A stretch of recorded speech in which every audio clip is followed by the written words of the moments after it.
Doug, Afternoon. yesterday we had Abdulaziz Bouteflika and those around him saying, listen, I'm not going to seek a fifth term in office in April's elections. People celebrated, but today people have been taking to the streets saying, hey, you're playing tricks with us because you've not set a date for the next election.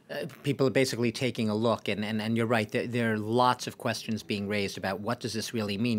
Once the initial euphoria dies down, there's sort of this awareness sinking in of, hold on, what are we bargaining for here?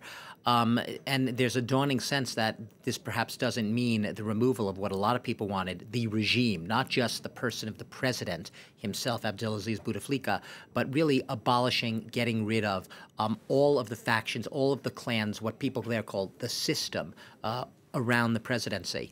And they're saying that doesn't seem to be happening. In fact, just the contrary, what seems to be happening is, no, okay, there won't be a fifth term, but we have effectively what a lot of people see as a prolongation and extension of his fourth term in office. Because essentially what he's done is he's, postponed the presidential elections without setting a new date, and meanwhile, he remains in power beyond the expiration of his current term in office, which a lot of people are pointing to the Constitution saying, that's illegal. You cannot self-appoint yourself to remain in office beyond your constitutionally legal mandate. So there's a question there, and what that raises questions about is, so you essentially having Abdulaziz Bouteflika telling the people, I've heard you, I've gotten your message, I'll be stepping aside, we'll be setting up all the mechanisms for a transition, but effectively he's leaving himself and his clan, or the cronies, so to speak, in place to oversee that transition. Sure, we've had some reshuffling of individual posts. People would call that, a lot of people would see that as just cosmetic. That the Interior Minister has been appointed. Exactly, new Interior Minister being appointed, but essentially they see the regime overseeing its own transition, and there's something perhaps a little rotten in that, and that's why a lot of people feel like they've perhaps been if not had, at least that Bouteflika wasn't completely open and honest with what he was thinking in the back of his mind when he made this when he wrote this letter. They've called for mass demonstrations to take place on Friday, in fact, and we have seen sporadic demonstrations across several cities today.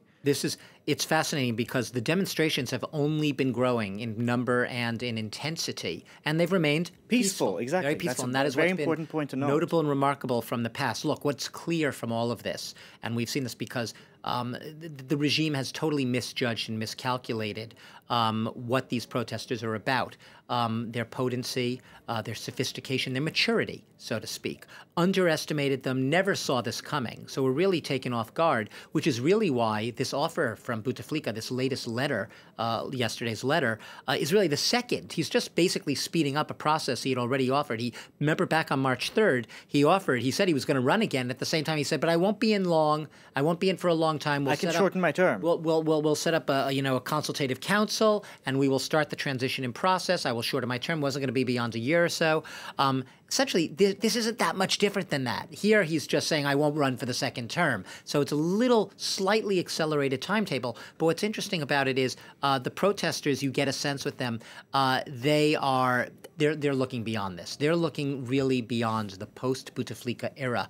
And these demonstrations, I think the ones on Friday, judging from what we've been seeing today and in the past few days, they're only going to get even bigger. If last Friday's protests were hundreds of thousands, we may see a repeat of that, maybe even more, because I think there's a realization among a lot of the people there right now that they have to keep the momentum going, and now more than ever, they can't let up this momentum, because if they do, it will be a sign that they're perhaps letting go too soon. Just when they've gotten the attention of the powers that be, this is a time where they really have to pounce and ramp up, if anything, the pressure. That's what a lot of people on the street will tell you right now. And get everything they want. Doug, thank you very much for that. Douglas Herbert there.